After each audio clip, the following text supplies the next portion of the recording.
Lady Midnight by Cassandra Clare, The Dark Artifacts, Book 1. Prologue, Los Angeles, 2012. Shadow Market nights were Kit's favorite. They were the nights he was allowed to leave the house and help his father at the booth. He'd been coming to the Shadow Market since he was 7 years old. 8 years later, he still felt the same sense of shock and wonder when he walked down Kendall Alley through Old Town Pasadena towards a blank brick wall and stepped through into an explosive world of color and light. Only a few blocks away were Apple stores selling gadgets and laptops, cheesecake factories and organic food markets, American apparel shops, and trendy boutiques. But here the alley opened out into a massive square, warded on each side to prevent the careless from wandering into the Shadow Market. The Los Angeles Shadow Market came out when the night was warm, and it both existed and didn't exist. Kit knew that when he stepped in among the lines of brightly decorated stalls, he was walking in a space that would vanish when the sun rose in the morning. But for the time he was there, he enjoyed it. It was one thing to have the gift when no one else around you had it. The gift was what his father called it, although Kit didn't think it was much of a gift. Hyacinth, the lavender-haired fortune-teller in the booth at the market's edge, called it the sight. That name made more sense to Kit. After all, the only thing that separated him from ordinary kids was that he could see things they couldn't. Harmless things sometimes, pixies rising from dry grass along the cracked sidewalks, the pale faces of vampires in gas stations late at night, a man clicking his fingers against a diner counter. When Kit looked again, he saw the fingers were werewolf claws. It had been happening to him since he was a little kid, and his dad had it too. The sight ran in his family's. Resisting the urge to react was the hardest. Walking home from school one afternoon, he seen a pack of werewolves tearing each other apart in a deserted playground. He stood on the pavement and screamed until the police came, but there was nothing for them to see. After that, his father kept him at home, mostly letting him teach himself out of old books. He played video games in the basement and went out rarely, during the day or when the Shadow Market was on. At the market, he didn't have to worry about reacting to anything. The market was colorful and bizarre, even to its inhabitants. There were ifrits performing Djing on leashes, and beautiful Peri girls dancing in front of booths that sold glittering, dangerous powders. A banshee manned a stall that promised to tell you when you die, though Kit couldn't imagine why you would want to know that. A Clarium offered to find lost things, and a young witch with short, bright green hair sold enchanted bracelets and pendants to catch romantic attention. When Kit looked over at her, she smiled. "Hey, Romeo," Kit's father's elbowed him in the ribs. "I didn't bring you here to flirt. Help put the sign up." He kicked their bent metal footstool over to Kit and handed him a slab of wood, into which he had burned his stall's name, Johnny Rooks. Not the most creative title, but Kit's father had never been overburdened with imagination. Which was strange, Kit thought as he clambered up to hang the sign. For someone whose clientele list included warlocks, werewolves, vampires, spirits, wights, ghouls, and once in a while a mermaid, they'd met in secret at SeaWorld. Still, maybe a simple sign was the best. Kit's dad sold some potions and powders, even under the table, some questionably legal weaponry, but none of that was what brought people to his booth. The fact was that Johnny Rook was a guy who knew things. There was nothing that happened in LA's downworld that he wasn't aware of. No one so powerful that he didn't know a secret about them or a way to get in touch with them. He was a guy who had information, and if you had the money, he'd tell it to you. Kit jumped down off the footstool, and his dad handed him two $50 bills. "Get change off someone," he said, not looking at Kit. He'd pulled his red ledger out from under the counter and was looking through it, probably trying to figure out who owed him money. "That's the smallest I've got." Kit nodded and ducked out of the booth, glad to get away. Any errand was an excuse to wander. He passed a stand laden with white flowers that gave off a dark, sweet, poisonous aroma, and another where a group of people in expensive suits were passing out pamphlets in front of a sign that said, "Part Supernatural? You're not alone. The followers of the Guardian want you to sign up for the lottery of favor. Let luck into your life." A red-lipped, dark-haired woman tried to thrust the pamphlet into his hand. When Kit didn't take it, she cast a sultry glance past him toward Johnny, who grinned. Kit rolled his eyes. There were a million little cults that sprang up around worshipping some minor demon or angel. Nothing ever seemed to come to them. Tracking down one of his favorite stands, Kit bought a cup of red-dyed shaved ice that tastes like passion fruit and raspberries and cream all mashed up together. He tried to be careful who he bought from. There were candies and drinks at the market that would wreck your whole life, but no one was going to take any risk with Johnny Rook's son. Johnny Rook knew something about everyone. Cross him, and you were liable to find your secrets weren't secret anymore. Kit circled back around to the witch with the charmed jewelry. She didn't have a stall. She was, as usual, sitting on a printed sargon, the kind of cheap, bright cloth you could buy on Venice Beach. She looked up as he drew near. "Hey, Wern," he said. He doubted it was her real name, but it was what everyone at the market called her. "Hey, pretty boy." She moved aside to make room for him. Her bracelets and anklets jingled. "What brings you to my humble abode?" He slid down beside her on the ground. His jeans were worn, holes in the knees. He wished he could keep the cash his father had given him to buy himself a few new clothes. "Dad needed me to break 250s. "Shh," she waved a hand at him. "There are people here who'd cut your throat for 250s and sell your blood as dragonfire." "Not me," Kit said confidently. "No one here would touch me." He leaned back. "Unless I wanted them to." And here I thought I was all out of shameless flirting charms. "I am your shameless flirting charm." He smiled at two people walking by. A tall, good-looking boy with a streak of white in his dark hair and a brunette girl whose eyes were shaded with sunglasses. They ignored him, but Wren perked up at the sight of the two market-goers behind them, a burly man and a woman with brown hair hanging in a rope down his back. "Protection charms?" Wren said winningly. "Guaranteed to keep you safe. I've got gold and brass, too, not just silver." The woman bought a ring with a moonstone in it and moved on, chattering to her partner. "How'd you know they were werewolves?" Kit asked. "The look in her eye," said Wern. "Werewolves are impulsive buyers, and their glances slip right over anything silver." She sighed. "I'm doing a bang-up business in protection charms since those murders started up." "What murders?" Wern made a face. "Some kind of crazy magic thing. Dead bodies turning up all covered in demon languages, burned, drowned, hands chopped off, all sorts of rumors. How have you not heard about it? Don't you pay attention to gossip?" "No," Kit said, "not really." He was watching the werewolf couple as they made their way toward the north end of the market, where the lycanthrope tended to gather to buy whatever it was they needed.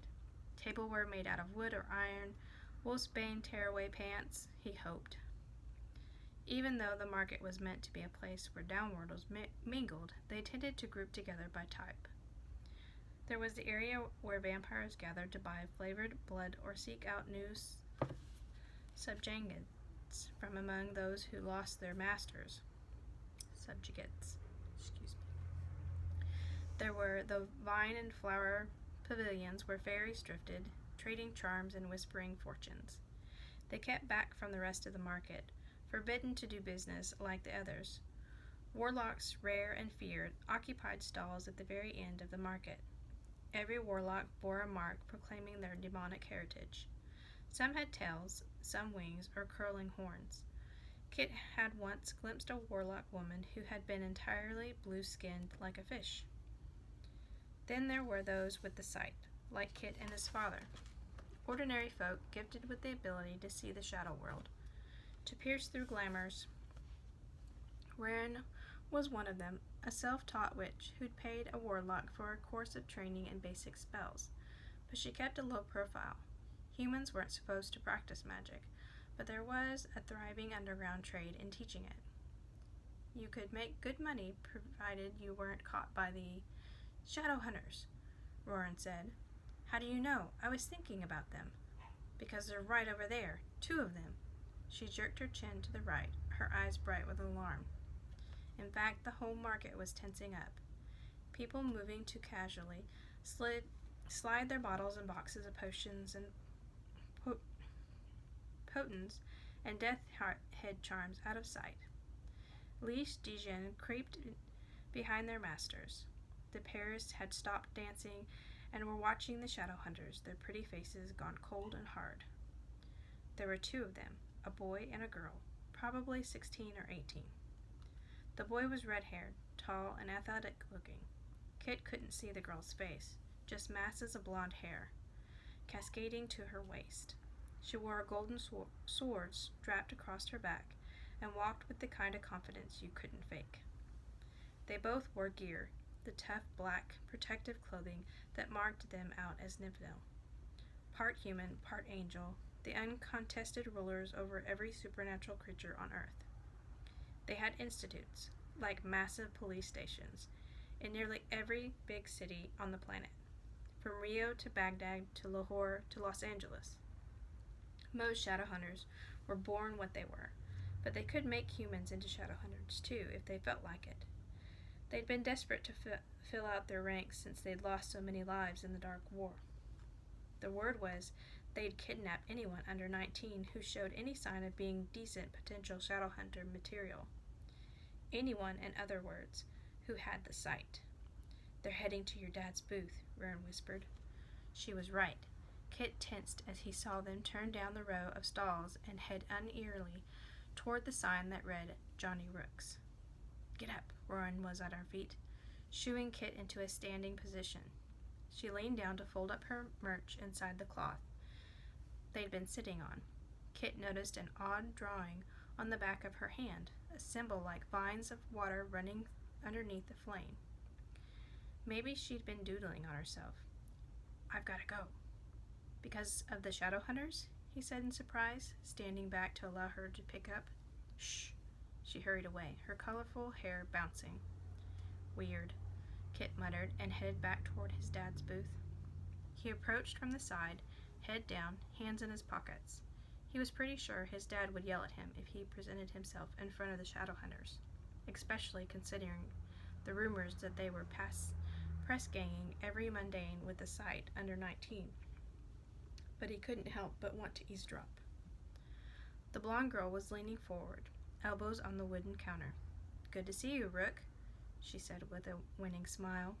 She was pretty, Kit thought, older than he was, and the boy she was with towered over him. And she was a shadow hunter, so she was undoubtedly pretty, but pretty nonetheless.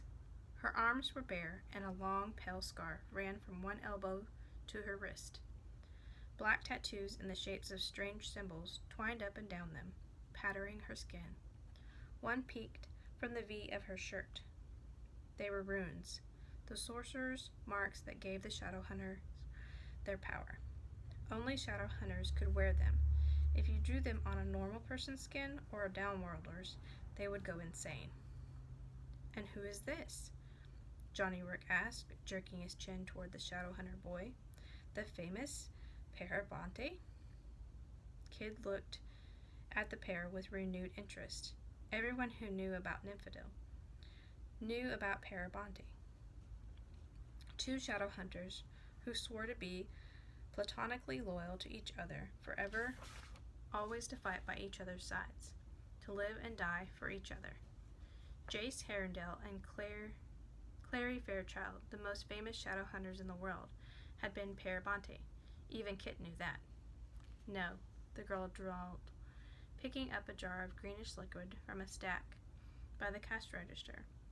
It was meant to be a love potion, though Kit knew that several of the jars held water that had been dyed with food coloring. This isn't really Julian's kind of place. Her gaze flicked around the market. I'm Cameron Ashdown. The red-headed shadow hunter stuck out a hand, and Johnny, looking bemused, shook it. Kit took the opportunity to edge behind the counter. I'm Emma's boyfriend. The blonde girl, Emma, winced, barely perceptibly.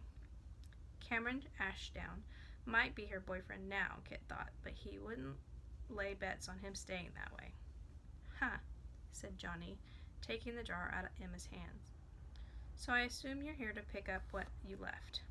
He fished what looked like a scrap of red cloth out of his pocket. Kit stared.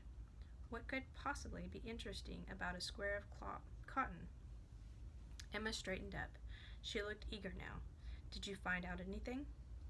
If you dropped it in a washing machine with a load of whites, it would definitely turn your socks pink. Emma took the cloth back with a frown. I'm serious. You don't know how many people I've had to bribe to get this. It was in this spiral labyrinth.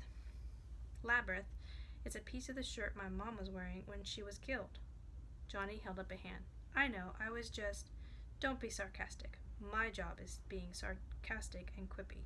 Your job is getting shaken down for information. Or paid, said Cameron Ashdown. Being paid for information is also fine. Look, I can't help you, said Kit's father. There's no magic here. It's just some cotton. Shredded up and full of seawater, but cotton. The look of disappointment was passed over the girl's face, was vivid and unmistakable. She made no attempt to hide it, just tucked a cloth in her pocket. Kit couldn't help feeling a jolt of sympathy, which surprised him. He never thought he'd be sympathetic to a shadow hunter. Emma looked over at him, also as if he'd spoken. So, she said, and suddenly there was a glint in her eyes. You've got the sight, huh? Like your dad? How old are you? Kit froze. His dad moved in front of him quickly, blocking him from Emma's view. Now here I thought you were going to ask me about the murders that had been happening behind on your information, Carstars? Apparently, Rurin had been right, Kit thought. Everyone did know about these murders. He could tell by the warning note in his father's voice that he should make himself scarce, but he was trapped behind the counter with no escape route. I heard some rumors about dead mundanes, Emma said. Most shadow hunters use the term for normal human beings with intense contempt. Emma just sounded tired. So we don't investigate mundanes killing each other. That's for the police. They were dead fairies, said Johnny. Several of the bodies were fae.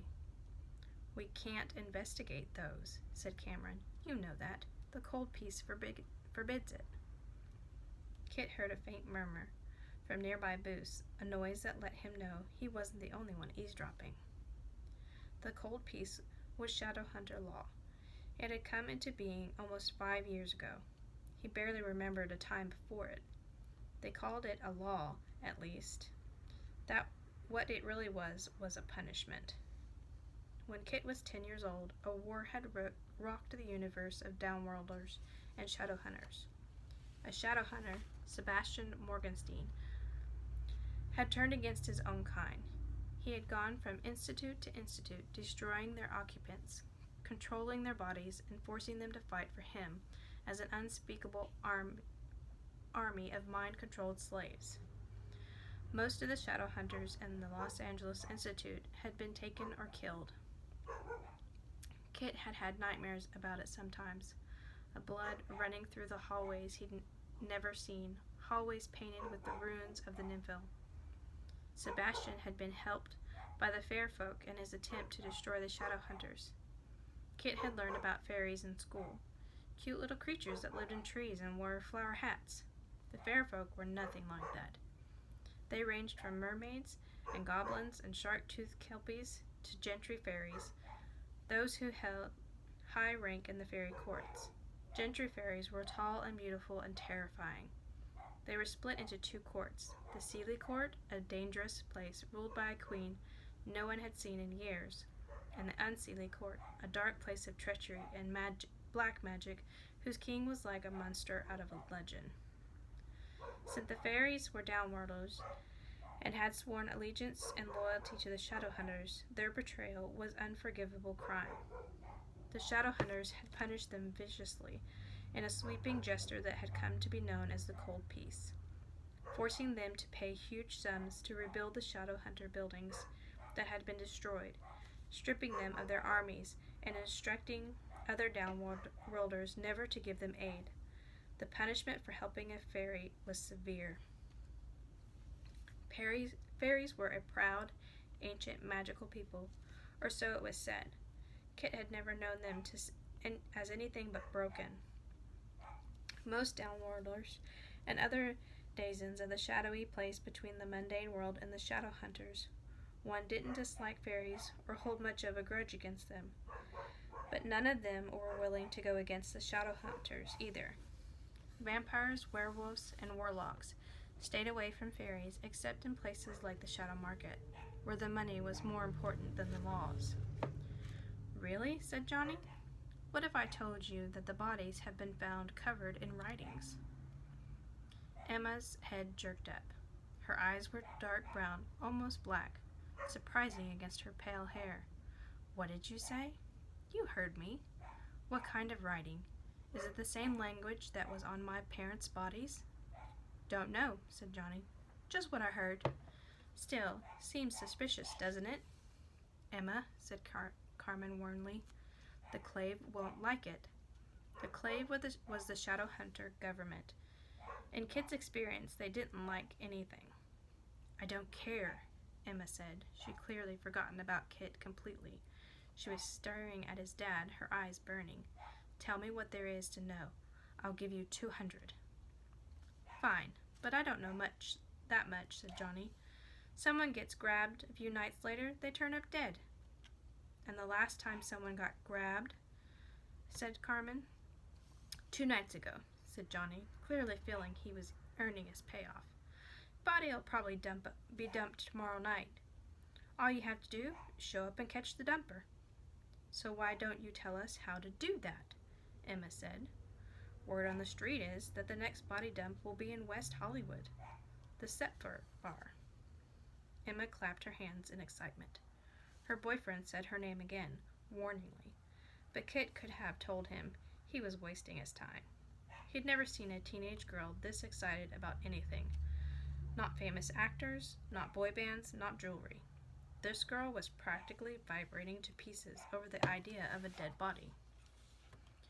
"Why don't you do it, if you're so worked up about these murders?" Cameron demanded of Johnny. He had nice eyes, Kit thought. They were a ridiculously attractive couple. It was almost annoying.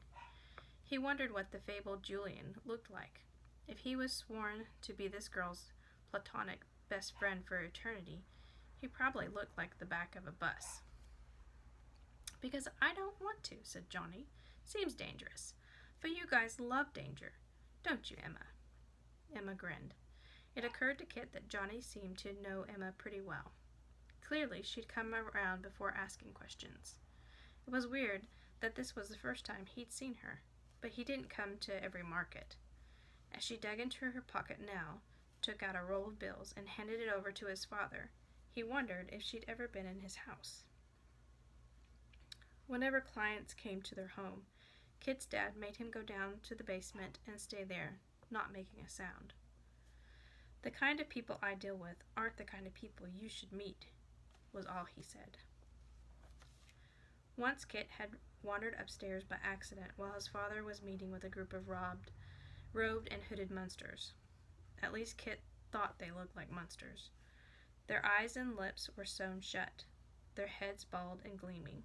His father had told him they were Gregory, Silent Brothers, shadow hunters who had been scarred and magically tortured until they became something more than human. They spoke with their minds and could read other people's.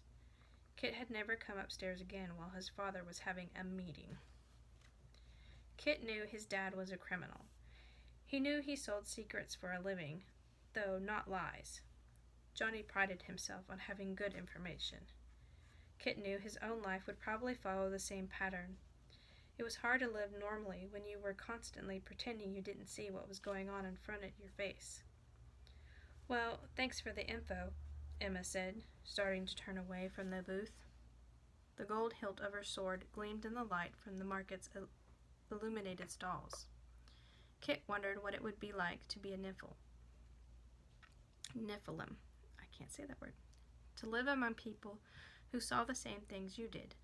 To not ever be afraid of what lurked in the shadows. "See you around, Johnny." She dropped a wink at Kit. Johnny rolled around to look at him as she disappeared back into the crowd with her boyfriend. "Did you say something to her?" Johnny demanded. "Why'd she zero in on you like that?" Kit held his hands up defensively. "I didn't say anything," he protested. "I think she noticed me listening." Johnny sighed. "Try to get noticed less." The market was stirring up again now that the shadow hunters had left. Kit could hear music and a rising bubble of chattering voices. "How well do you know that shadow hunter girl?" "Emma Carstairs? She's been coming to me for stuff for years. Doesn't seem to care that she's breaking Nymphal rules. I like her, as much as you can like any of them." "She wanted you to find out who killed her parents?" Johnny yanked a drawer open. "I don't know who killed her parents, Kit. Probably fairies. It was during the Dark War." He looked self-righteous. "So I wanted to help her out. So what? Shadow hunters spend money." "And you want the shadow hunters paying attention to something that isn't you," said Kit. It was a guess, but he suspected a good one. "Have you got something going on?" Johnny slammed the drawer shut. "Maybe." "For someone who sells secrets, you sure keep a lot of them," said Kit, jamming his hands into his pockets. His father put an arm around him, a rare, affectionate gesture. "My biggest secret," he said, "is you."